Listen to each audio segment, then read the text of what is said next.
Welcome to the Date Forever podcast. Keep your relationship fueled up with strategies discovered by couples and experts. Because at Fuel Collective, we believe better relationships will equal a better world. You are about to discover specific insights and tools that cost little or nothing to implement to help you date forever. And now, here are your hosts, a couple who always have a half-packed suitcase and a date night in the calendar, Sammy and Nathan Yeager. Welcome to the Date Forever podcast. In today's episode, we share the love story of Ben and Renee. The topics we touch on are having no taboo topics, staying young and injecting fun into your relationship, and curating a community who want to see you succeed as a couple. Now let's get into it. Welcome to the Date Forever podcast, everyone. Tonight we are welcoming Ben and Renee Field. Ben is a loving father of two and proud husband to a spectacular woman. He's a fully qualified carpenter with his own business, and he's also a certified consciousness coach. His goal in life is to relearn and practice unconditional love and leave the world a better place than when he found it. Renee, his wife, is also the mother to 4-year-old Kasabian and the almost 2-year-old Alice. Renee loves being a mum and considers it her most favourite role yet. She is grounded by all things creative, drawing, dancing, writing, and poetry is her vice. Renee holds a diploma of welfare work and has spent time working in aged care and is currently a sales whiz in the power and gas industry. Welcome to the podcast, guys. Hey, guys. Thanks for having us. No worries. So we wanted to invite you onto the podcast because the two of you have a pretty cute love story. Can you share a little bit about how you've ended up to where you are now? Yes, absolutely. So our love story, I should say my love story. My love story is my favourite story. But our love story kind of began in high school. So 17 years ago now, yeah. Yeah. And he was my first crush. So I was in year 8. And Ben was in year 9, and I saw him in, I guess, the, what do you call it? Quadrangles. But I don't know, it's funny, like some things we can explain and some things we can't. And why I say this is because that feeling is still so real today. Like it struck me that I saw his eyes and I was just like, I was so excited and I never forgot about him. Mind you, we didn't talk or anything. We just passed each other. Yeah. And I didn't see him at all for the rest of the year. I remember trying to look for him. And then at the end of the year, we get what we call a Vanellis. So it shows you everyone's class. And so I spent the time trying to look for this boy that I'd seen. Long story cut short, I found him, realised he was a year above me. Yeah. And from there, it just sort of kicked off as just like mates seeing each other every now and then. Bit of early flirting and a little bit of sort of like... It was just super innocent, like he was my crush, but I wanted to keep it to myself. I didn't tell anyone. You can't tell anyone in high school. Because in high school, if you say it, then everyone's going to talk about it. So I just wrote journal entries. I've literally got a diary from when I was in year 8, and I had dot points of why I thought he liked me, like specifically. And I actually used that in our wedding, like for one of our speeches. I read out those dot points and stuff when I was like 16 years old, which was really cool. What a beautiful legacy to have. Yeah, like we can't wait to show our children that. And it's beautiful because we kind of experienced 2 forms of love, like that innocent love, like early days of just your crush.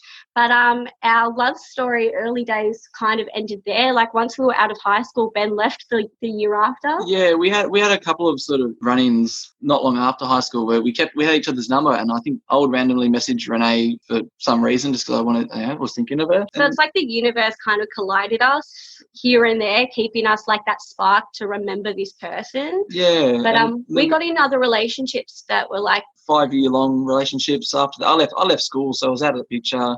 Met someone, went with that for 5 years. But she never really left my mind, I suppose. It's crazy because as much as our lives separated, we still were kind of living kind of the same way. Like we were both in long-term 5-year relationships. Both were quite controlling where we lost ourselves. In a relationship. And both became sort of single around the same time. So obviously that, you had that sort of early teenage kind of underlying romance, and then, you'd gone your own separate ways and had, some life experiences and come back together. When you reconnected, was it on? Like, was it just like, that I feel something here? All in? Yeah. Or what happened? I was freshly single. I'd been maybe 6 months. It kind of wasn't on. We had a bit of a 2 year trying to get to know each other again. We sort of dated I needed to find myself. Yeah, went on dates, had massive chats, and just downloaded everything about our last 5 years. Held nothing back. It's funny, when I went on our first date, all my family members and friends were like, don't word vomit, don't give them your dirty laundry. Yeah. You need to come across as this perfect person. Like, don't show them your scars. And for me, I was just like, I did think about it, but I'm like, I've lived that life for so long where I was hiding my dirty laundry. This is me. And I'm like, if this person can't hear me for me, then whatever. Like, exactly. Luckily, Ben followed suit. So our first date, we just gave it all. 3 hours talking about everything and just, full vulnerability up front. Like, we just like, this is where I'm at. I'm emotionally unstable, but I'm working on myself. And I love myself, and me comes first right now. Where are you at? And he kind of was the same. Yeah, well, we've both been talking about how much we love to grow from our past and where we're at in life, and we're both sort of on the same sort of path. We kind of realised we had the same values in terms of what we were looking for in connectivity. We kind of realised that what wasn't working in past relationships, the same kind of things of why it wasn't working was the same. And so what we learned and what we wanted from a relationship kind of were matching. We were able to build off, for lack of a better term, like the failures of past relationships straight off the bat, so we could be honest about what didn't work, what we didn't like, and from there you can make a pretty informed decision. And not to mention we were insanely attracted. Well, I was insanely attracted. It was equally. Yeah, all that aside, you're still getting all these like new flashes of like, oh, so that was on. That was absolutely on from day dot. It was like, oh, God. Yeah. And I feel like you two still look at each other like that. Yeah. Oh, yeah. I don't think there's been anyone that's made me flutter the way he does. And, like, it's so funny. Like, when we first started dating, I actually couldn't look into his eyes for very long because I'd get just so excited. Yeah. Like, intimidated like that. Yeah, how really beautiful he is. Yeah. And the thing is, he's just so nice and sweet, and the way he carries himself, like, you just fall into him, Yeah. So, yes, that has not died at all. So we know that the two of you both actively prioritise your relationship. So how do you do that, I guess, week to week? I suppose it's something that's had to evolve over the years of being together for 5 years and then having kids over the last 4 years. Things have sort of changed. But I suppose the basis has been the same. It's just keeping open communication between the two of us. We really enjoy each other's company, So prioritising time for each other and keeping that relationship in focus and alive still. It's effortless for us in the sense that we actually really enjoy each other's company. Like, we built a really strong friendship before we committed to each other. So even though we had this long history, and I do think that helped, because when you're 16, you kind of are still trying to get to know yourself. You don't have, you're not trying to be anyone else. So they get to see. I'm 30 and I'm still getting to know me. So they know that side of you already, that innocent side. So we were kind of comfortable with each other from day dot. So building that friendship, that meant that we really do enjoy each other's company. Oh, every day. I suppose as far as prioritising ourselves, we do dedicate a lot of time. We make sure we go on a movie date at least every few weeks, because that's what we started off doing together. Yeah. Make sure we have that date where we can have those catch-ups, touch base, see where we're at, away from our busy lives, away from the kids and stuff like that. We're very fortunate to have people to sort of look after our kids while we can get that sort of break. And I guess our friends, both our groups became one, which made it easy. And I get along with Ben's side of the family really well. That was a bit effortless. And my family were practically going to be paying me to date him. If I didn't date him, they were like, no. So he didn't even need to try with them. So I guess our worlds blended quite well as well. So when we are trying to prioritise time for us, like when we go to a party, for example, we're still with each other, but we're with all of our friends as well. Like, it's not like we need to separate them. Just about how the environment that you've curated and nurtured supports your relationship. Yeah, absolutely. Yeah, it's been built off what we love and what we enjoy from life. So we just like having fun and not taking things so seriously, like keeping that childlike things alive. For example, like, you get so busy with work and needing to pay bills, obviously looking after your children and all the different routines that they have. You think you've got a routine one day, and then the next day they fully flip. So we just try to have a lot of fun in between and just try to laugh and be silly, which helps in prioritising each other. I guess you mentioned that going to the cinema is one of the things that you love doing because it kind of brings you back to that early stage relationship. Is there any other romantic rituals which you kind of have between the two of you that you really enjoy doing? And that you, we're big fans. I mean, we've always loved going to music festivals together, concerts together, just that one-on-one time just to really, I don't know, let loose and... Yeah, be free. I swear to God, nothing attracts me more when I see him in the mosh and he's fully rocking out and he's not caring what anyone else is thinking around him. He'll accidentally knock someone out. But when they always everywhere we go in a mosh, he has 1,000 people just wanting to hug him just because he's so happy and and to me that's so attractive because he, like, without trying too much, he just projects love and people like fawn to him, like I guess, because it's just sunshine, you know. Hey, Ben, in your intro you mentioned that you're a certified consciousness coach. Can you tell us a little bit about that? Yeah, so it's something I came across a few years ago, about when we had our first child, and it's a training course to go one step beyond just counselling or just coaching as such. It's more to take an approach to the conscious level of raising your conscious awareness to your life and to the things around you and within you. So it's really helped me grow. So what were some of the things that you picked up from that training? Like, is there anything that you've gone on to implement into your daily life or weekly life?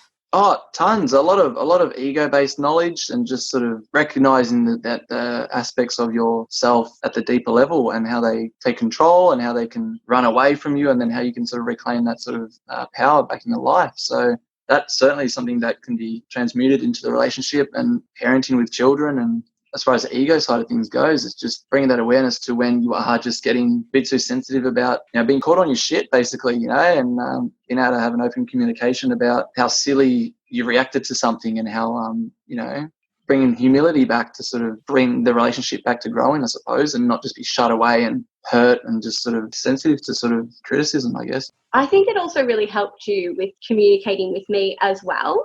So before the course, I think there was a lot of things that Ben was dealing with just from the past, and I guess patterns and habits, and I guess stereotypes as well. Like the men need to handle everything in the home. For example, if there's issues or overwhelming bills, I'd notice around every 3 to 4 months, Ben would almost check out. Yeah. So when you live with someone and you get to know someone, you sort of notice these patterns. And I call it checkout because we usually would talk really well. We have an effortless flow with conversation. We have fun. But then I'd notice, like, he would go really quiet, start hanging out in the shed, Distance. Just distant, And so I found after the course, he got the tools to be able to open up and say, hang on, I don't need to handle everything. We are a team. Letting go of those stereotypes as well and learning how to communicate and trust that I can be safe with knowing these things. Vulnerabilities. And vulnerability is okay. You don't need to handle everything on your own all the time. It doesn't need to be you don't need to be 100% all the time. Like, you can be vulnerable. Yeah, it's something that's so deeply ingrained, I think, throughout society, that you have might just not be everyone, but you have to sort of manage yourself. You are your own responsibility, and to a degree, that's true. Yeah. But if you're with someone, you're in a community or you're in a relationship, that's part of the agreement that you sort of enter into, is that you are open to. Yeah, the big one was the finances for us, like not feeling like you couldn't be honest that, hey, taxes come in and I don't know if I'm going to be able to cut it, and panicking about that. But panicking about that alone makes it so much worse. Whereas if you just simply share with your partner, hey, oh my gosh, taxes come in, and obviously he doesn't like to disappoint me, so he'll be like, we're not getting paid, but not to mean it like a child way, but he's so nice, he doesn't like to say no, and I'll just put everything out there, because why not just put it out there? If it happens or if it doesn't happen, I'm not bothered, but I'm not going to put it out there, because that's life. We're here to enjoy things, and if it doesn't happen, cool. But he also wasn't giving me that opportunity to be like cool with it, like just saying yes to everything type thing. And so it gave us it opened that conversation by saying we can say no to each other. We don't need to please each other all the time. And we can also talk about hard things without judgment for the sake of being there. So I think that course really opened that door, because he's already spiritually inclined and natural with people. So it's been a calling for him, but it also helped him in his everyday and our relationship as well. So you've touched on how busy your lives are, I guess, with the business and 2 kids and a big extended family. So how do you carve out time to go and do those things, to go and invest in your own continued growth? That's been the biggest success of our relationships, because the thing about us when we first started dating is that we were both in very trapping relationships where we lost our identity completely. And so right from the start, we said to each other, it's very important that I have my own identity and Ben has his own identity, and that we need to have our own passion. Like my passions, for example, are writing or drawing, and Ben's, the same, building. Yeah, writing, meditation, and just sort of just the things to sort of keep focusing on yourself. You have to have individual drive, because the couch will call you. It can, Strong call. And some days I really have fallen into that hole of being like, oh my God, I just work. The kids get up so early, and sometimes they're not settled till 7:30, 8 o'clock. I've already done so much in my day, like working, making sure the laundry's done. And I'm a perfectionist in my home. I try to say that, like, don't worry about the mess, but I like a neat home. So some days I let it go, some days I don't. And that's, how I make it work. But some nights are hard, but more recently I'm just like, you just need to push through the tide, because afterwards it's probably the first 5 minutes that you're just like, oh, but once you get into that flow, and even if it's 30 minutes, afterwards you feel so good because you've just done something for yourself, whether that be a yoga class or, learning how to hoop, or just writing a poem and putting it out there, simple things like that. But it's important to prioritize and be aware that it's not going to happen every night. You can't routine it. You can't routine it. You've got to be very flexible with it. Yeah, I don't think we actually have a plan of how we prioritize our time. We kind of go off in each other's body. And if you get the opportunity and you're willing to push through, you do it. Yes. I think you just really reiterated, though, that there's 3 lives there. It's like Renee's life, and then Ben's life, and then the life that you share together, and how important it is to have, all 3 centric circles that, obviously have some overlap, but they operate in their, in their own entity as well. Yeah. Which is amazing, and obviously something that helps your relationship in a huge, I guess, continual growth way, that there isn't that loss of like, oh, I don't even know who I am anymore. Like, is that my hobby or is that your hobby? Or I think that's really beautiful that you've been able to do that. We're very encouraging of the other person to do that. It's been a while between seeing her draw, or it'd be good for you to do some drawing, or just to put it back out there, because we want to encourage that. It's good for the headspace and for the relationship in the whole. So I'll notice Ben hasn't meditated in a bit, and I'll see that he's sore or not sleeping well and he's restless. So I'll be like, babe, probably should go meditate. Yeah.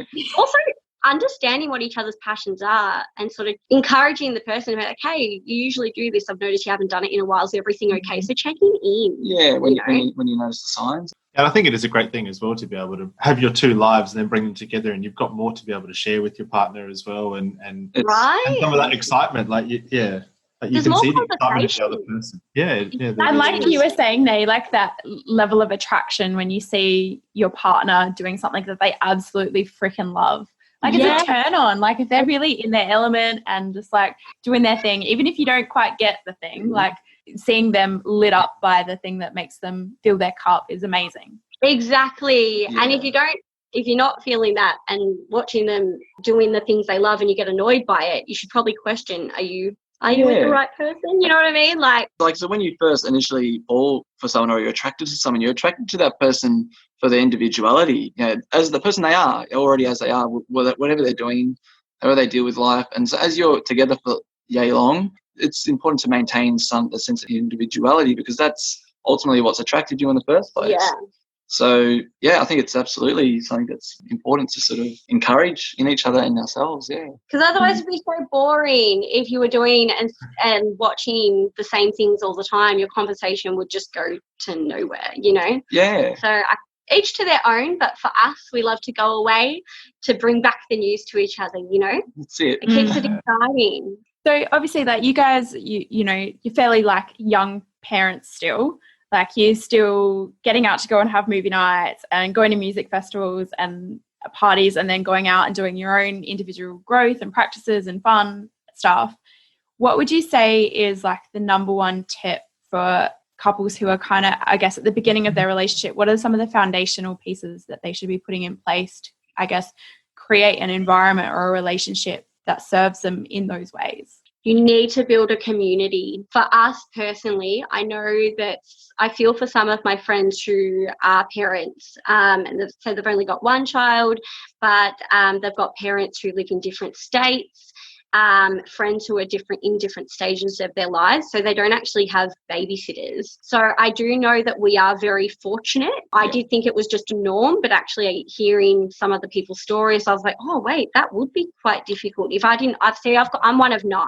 I've got 5 sisters and 4 brothers, and then both a community in itself. A community. So and then both parents, then both parents are very, very involved. They're obsessed with our children, and half the time they're fighting over who's going to babysit. Yeah. So for us, we are well supported in the fact that if we do want time for ourselves, or we know we have a festival coming up, we need to make sure we're organised and prioritise it and just make sure the kids are looked after.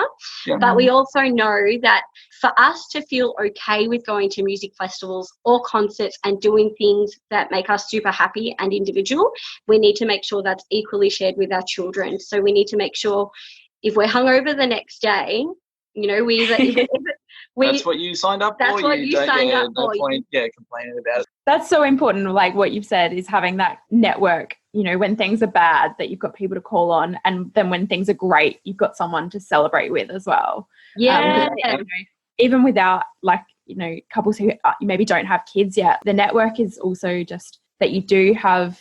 It's not just not the two of you together all the time. No external network. Like, I think that's really valid point. You know, whether or not it's like, your social circle, your family circle, your community circle, or however you relate, like how your relationship fits into a bigger community. Yeah. Of course, yeah. Like you're individuals, but you're growing together and you're sharing a community together. Yeah. And again, if it's friendships and communities you have prior to the relationship, it's important to bring that as part of the relationship building, because it's part of who you are and part of what keeps you growing. So, yeah. If we could give any advice on what really works, is there needs to be no taboo subjects in your relationship. Like, if you're making that commitment to a person, and yes, sometimes it might feel a bit raw. It won't always be comfortable, no. And it won't be uncomfortable, but usually it's the most uncomfortable conversations that lead to the biggest changes, and also showing how that raw vulnerability, they have that opportunity to love and nourish that vulnerability. So having taboo subjects can be so dangerous. I hear it so often with my friends, and they just become barriers to conversation down the track, or barriers to sort of the communication when things do come up, because the more subjects that you do have that you don't want to talk about, you don't feel comfortable talking about it, the less, I guess, the less honesty can be at times when it's essential. That way there's parts of you that they don't know, which can cause a rift in itself. And I think those things can be almost like a muscle. Like, it might be really uncomfortable the first time you step into that taboo, but the more and more you do it, the easier it gets. It's whether or not it's sex or money or boundaries, or, you know, saying no, or you know, having conversations about your family dynamics or your outer network and things. Like, if there's topics that are off the table, it's almost like you're not really all there. You know, you can't possibly have, you know, the deepest relationship that you could possibly have if you're holding back on these parts, and having an unwillingness to ask for something that you need, or say no to something that you're not willing to give. You can't have those conversations. Yeah, but I think it was a good point which you raised as well. It is like a muscle. So if you can practice some of those conversations in a time when you're both in a good headspace as well. Like, oh, we're going to have this awkward sex chat, and then the next time it won't be awkward. Or Yeah, a big one that I found most common is that you can't talk about your ex-partner. Absolutely not. I think that was one of the first things we spoke about on our date after not seeing each other for 5 years was our exes. We spoke about the relationships. And if you can't talk about someone who had such a big part of your life and to like where the transition stemmed from, of where someone that you stepped away from, how are you going to explain your story in full? Like it denies the positives out of the circumstances if you can't talk about both sides of it, so it's the positive is that you had the strength to realize that something wasn't working, and that you moved away from it, whether it was like the worst experience of your life or the best experience of your life. It doesn't mean that you're insulting your partner by even saying their name, because it's not. It's like you've moved on from that person. Or calling them their name. No, I think that's really important though too, because obviously everything that's happened in your life, prior to connecting with your partner, like led you there. So, so brash and rude to pretend that didn't happen and you didn't learn those lessons or you didn't evolve from those experiences. For the most part, everybody's got an ex, 2 exes, 3 exes that they've had very deep, meaningful, loving relationships with. They may not have ended that way, but they existed at one point. That's right, exactly. They were part of the growth to get you to where you were. Totally. Sure. Yeah, because when you said like no taboos, like that wasn't even something that came to my mind that would be something that people wouldn't necessarily feel confident or open with. But I think that is so important now that you've drawn my attention to it. Like, it is really important to share that wholeheartedly and openly. And it also helps the person on the other side. Like if you feel funny about hearing the other person talk about their ex or whatever it is, and it brings up some uncomfortable thoughts in your head, that's a good sign for you yourself to check yourself, to be like, where are my insecurities coming from here? Why am I being triggered? And it's not the person who's telling me that's making me insecure, it's my own insecurity. So there are opportunities for, again, uncomfortable conversations or revelations down the track. Because usually if you get angry or upset or triggered emotionally, it's something going on with you, not what someone else has said. That's the story, but behind it of the personal experience, that's something that's going on with you, why it's hurt you or why it makes you super happy. It's for you to look at, not the other person. So it does open that door and that opportunity to be like, oh, we could probably be on a better platform if we sort of talk through this. That's right. And you talk about it from a lens of love and humility and trying to put yourself in that person's shoes as opposed to putting the bar up. So it's actually no taboo subjects. It's actually a great thing for the relationship because you can learn so much about yourself as well. Ben and I often have our deepest chats about our relationship on road trips or long drives, and our children are often in the back of, in the back seat. So we're like, gosh, they're going to be like relationships. I hope they're taking this in. Even if it's subliminal or something. Save them a lot of trouble down the track. But we love to analyse and talk through things. We actually get super excited about it. I know that sometimes it can be troubling, but we get amped. We're like, because through each stage of your relationship over a year or 2 years, like your perspective on things changes and your understanding of why things happen the way they happen makes more sense. And so it's worth to always revisit your past, again, with the lens of love in a positive light. And, you can find new lessons from things that you thought were pointless. It can realign you. It can surprisingly realign you from road trips are great. So if you're having trouble, go on a road trip. Get in the car. Yeah. So, guys, thank you so much for sharing. Letting us have a peek behind the curtains of your relationship. If you could give one short, sharp, shiny tip, what would it be? Love should be effortless effort. I say this because when you choose to be with someone, it can be, you can have conversations that are effort because, you might not agree, but because you care and you love that person, it's effortless. You want to know. So whether you might have your body telling you oh gosh, this is uncomfortable, but then you're like, oh, hang on, I'm learning something new about this person and this excites me. So it's effortless. So love should be effortless effort.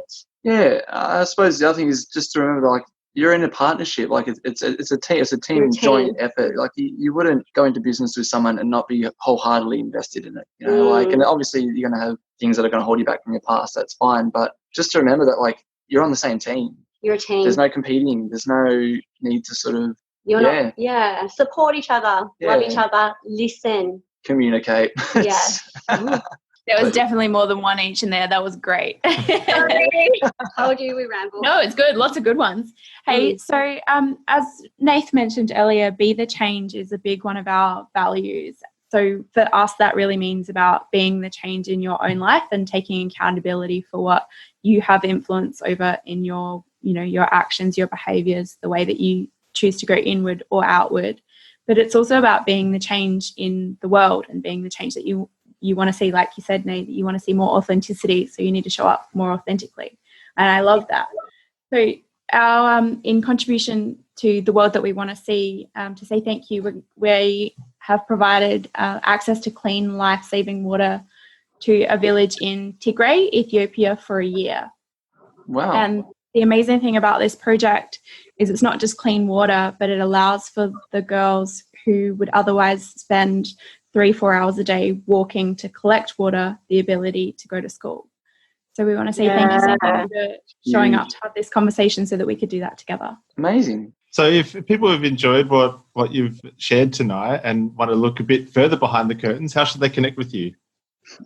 I suppose there's your Instagram. Get amongst Nay's Instagram. Handle, Yes, DM me or follow me and I'll be happy. We'll pop it in the show notes. Yeah. Beautiful, yes. Well, thank you so much, guys. Really nice to chat. Thank you. Guys. It was a pleasure. Thanks heaps for joining us. If you love what we're doing here and want more, subscribe to the Date Forever podcast to make sure you never miss an ep. Come and hang out with us and other awesome couples who are fueling up their relationships in the Thriving Couples Collective Facebook group, or check us out at fuelcollective.com.au. Until next time, keep on dating, because better relationships equal a better world.